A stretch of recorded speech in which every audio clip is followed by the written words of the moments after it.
이번 시간에는 잘 먹어야 낫는 비결핵 항상균 감염에 대해 알아보고 도움이 되는 음식까지 말씀드리겠습니다. 200여 종의 항상균들 중에서 결핵을 일으키는 결핵균을 제외한 나머지 항상균에 의해 감염되었을 때 나타나는 질환입니다. 감염 초기에는 면역계가 감염 부위를 인지하지 못해서 별다른 증상이 나타나지 않습니다. 이때 치료 시기를 놓치면 면역 기능이 심각하게 손상되어 감기가 쉽게 폐렴으로 진행되게 됩니다.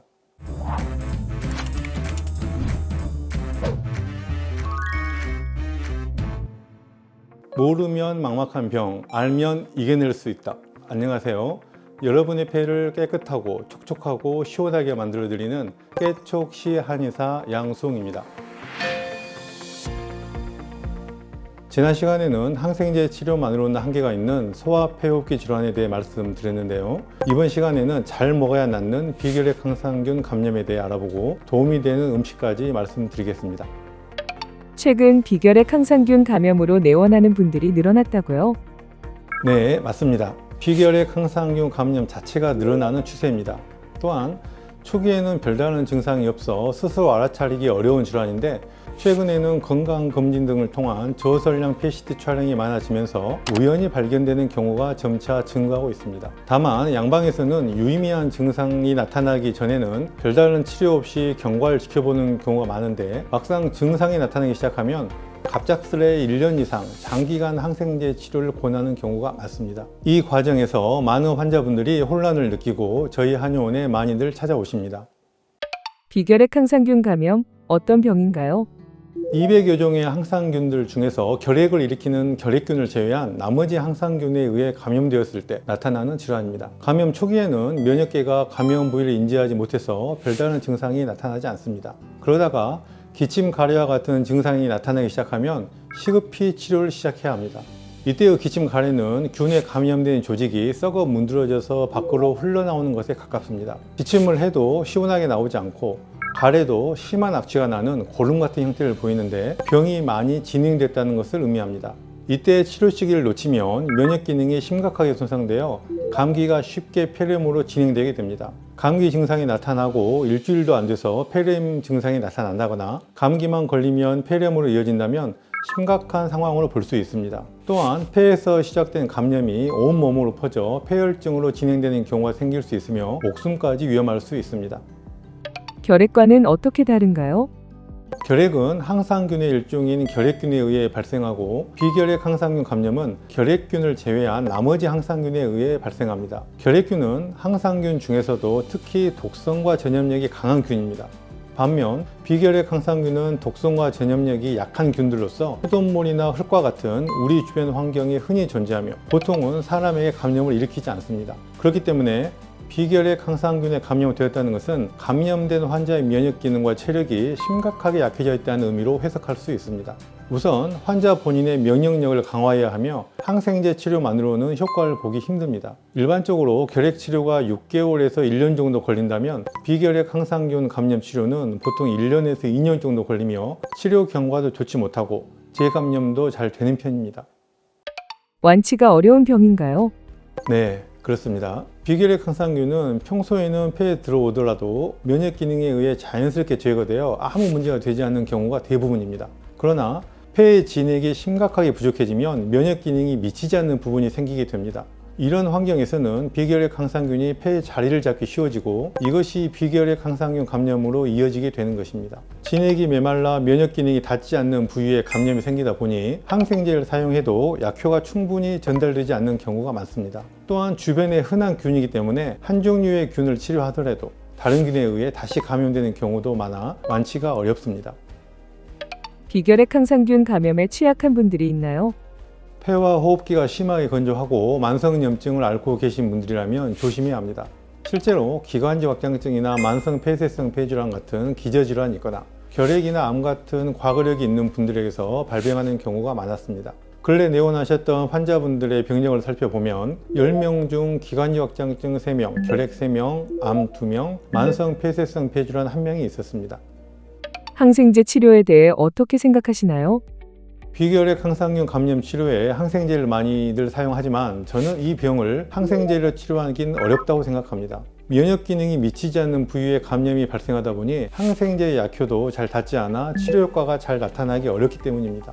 알려진 바로는 항생제 치료 성공률이 약 45%에서 60% 수준에 불과합니다. 그래서 치료 기간이 길어지고 약은 독해질 수밖에 없는 거죠. 항생제를 장기간 복용하면 복통, 설사, 식욕감퇴, 무기력증, 체력감소 등의 부작용을 겪게 되는데, 문제는 비결핵 항상균 감염 환자분들 중에는 마르고 위장이 약한 분들이 많다는 데 있습니다. 비결핵 항상균 감염에서 벗어나기 위해서는 위장과 폐가 먼저 건강을 되찾고 면역 기능을 회복해야 되는데, 항생제를 쓰게 되면 오히려 해로울 수 있습니다. 또한 비결핵 항상균은 일상에서 흔히 접하는 균이다 보니 항생제 치료를 해도 폐 기능 자체가 좋아지지 않으면 재감염될 위험이 큽니다.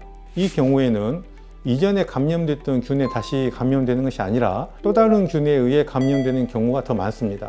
심지어 한 가지 비결핵 항상균에 대해 항생제 치료를 하는 도중에 또 다른 비결핵 항상균에 감염되는 경우도 있습니다. 따라서 항생제를 사용해서 비결핵 항상균을 직접적으로 제거하는 치료보다는 이 감염이 반복되는 근본 원인이 폐의 진액 부족임을 깨닫고 폐를 원래의 촉촉한 상태로 되돌리는 치료를 하는 것이 바람직합니다. 환자들 중에 마른 분들이 많다고요?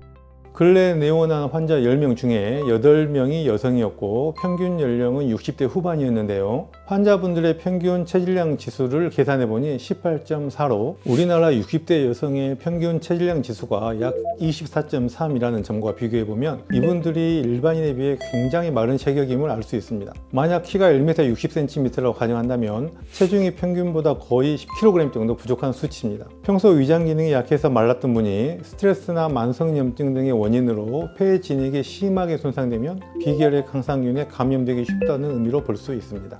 저는 위장이 약하다는 개념과 장내 미생물총이 약하다는 개념이 서로 통한다고 보는데요.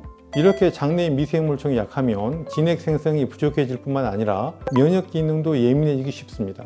이런 분들이 항생제 치료를 받게 되면 장내 미생물총이 더욱 손상되어 복통, 설사, 식욕감퇴, 무기력증, 체중 감소 등의 부작용이 나타나기 쉽고 심하면 항생제 치료를 지속할 수 없게 되기도 합니다.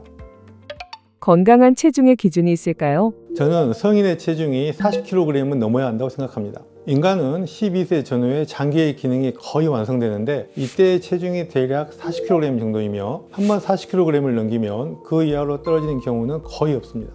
다만 갱년기 이후에 노화가 진행되는 과정에서 암과 같이 체중이 급격히 감소하는 소모성 질환을 앓거나 극심한 스트레스를 받은 경우, 원래 약했던 위장이 항생제 등으로 인해 재차 손상된 경우 등을 겪으면 체중이 40kg 이하로 떨어지는 경우가 생길 수 있습니다. 이렇게 되면 우리 몸이 스스로 회복하는 능력, 즉 전기가 고갈되어 건강 회복에 어려움을 겪습니다. 그렇기 때문에 체중이 45kg 정도로 떨어지면 이때부터는 건강에 있어서 심각한 적신호로 생각하시고 더 이상 살이 빠지지 않도록 주의하셔야 합니다.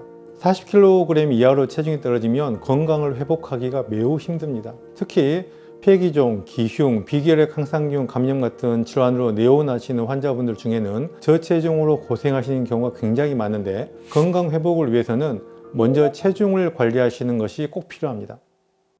평강 한의원에서는 비결핵 항상균 감염을 어떻게 치료하나요?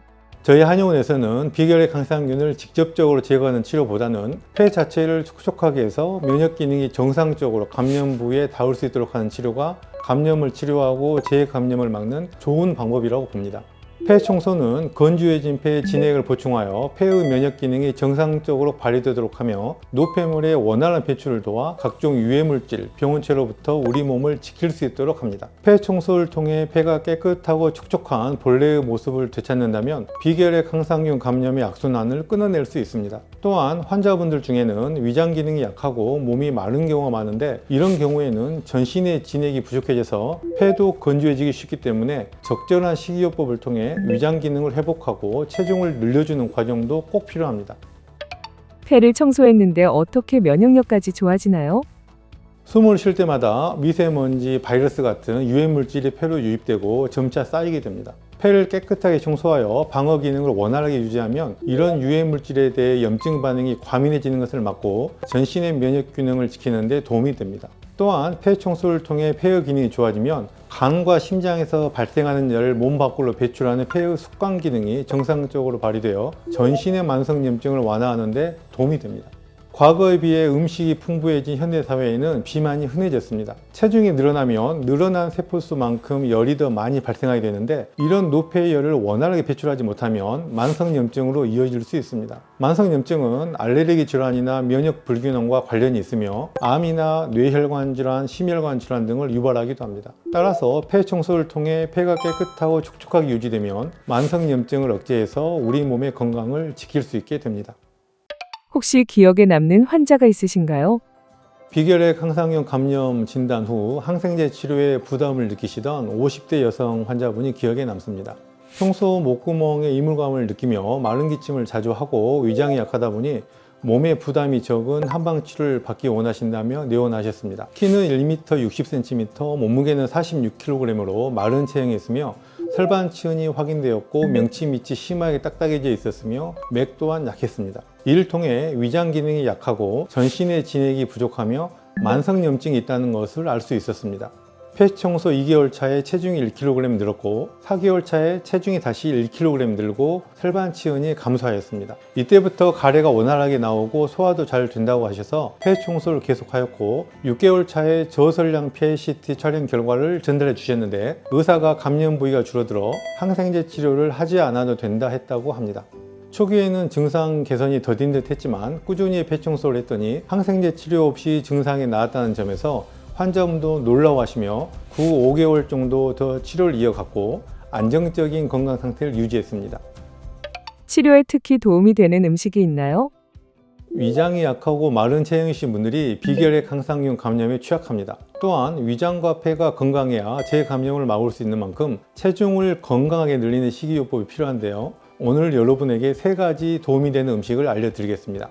첫째, 기름기가 좋고 담백한 음식입니다. 비결핵 항상용 감염 환자 중에는 단백질 소화 능력이 부족한 경우가 많습니다. 육류를 드실 때에는 기름기가 적은 부위를 조금씩 꾸준히 드시는 게 좋고 비교적 소화가 잘 되는 어패류 위주로 드시는 것이 좋습니다.